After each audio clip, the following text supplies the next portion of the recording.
bolnice, ja sam i od nje sam napravila dopis komori da sam zdravstveno jako loše, da idem na bolovanje i da će preuzeti kancelariju moja kolegica Butković Vera. Tu sam napravila 2 punomoći, jedna punomoć gdje sam ovlastila Marijana da mi prodaje jednu grobnicu u Židovskom polju, odjel broj 4, grobnica za koju sam dobivala preko 30.000 maraka nekad, pa ju nisam htjela prodati jer znam da vredi više.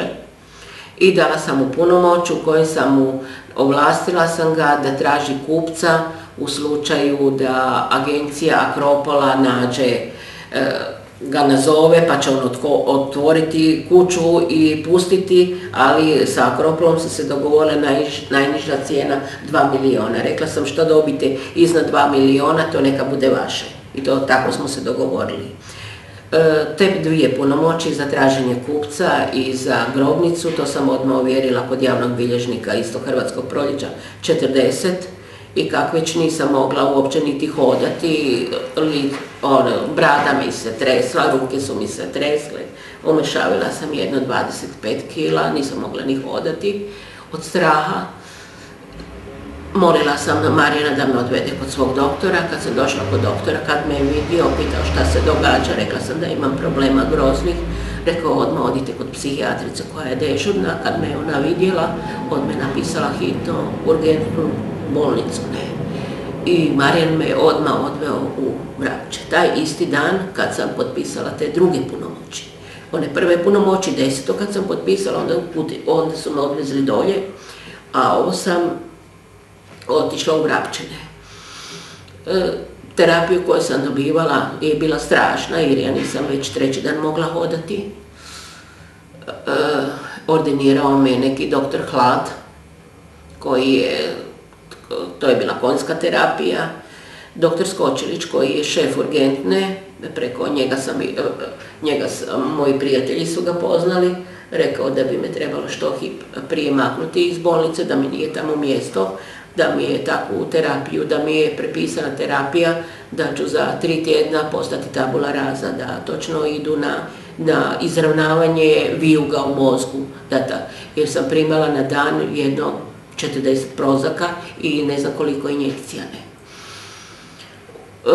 Domagoj, negdje nakon 14 dana, Domagoj se pojavil, plakao je strašno.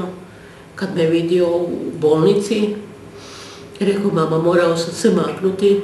Rekli su, ako ja dođem blizu da će tebe ubiti, a meni su govorili, ako on dođe da će njega ubiti, ne. Nakon 3 tjedna, po nalogu doktora Skočilića, rekao je da moram hitno iz bolnice ići van, da on mene ne može štititi. Ja sam se našla na vratima pred bolnicom, smanjena je terapija zadnji tjedan.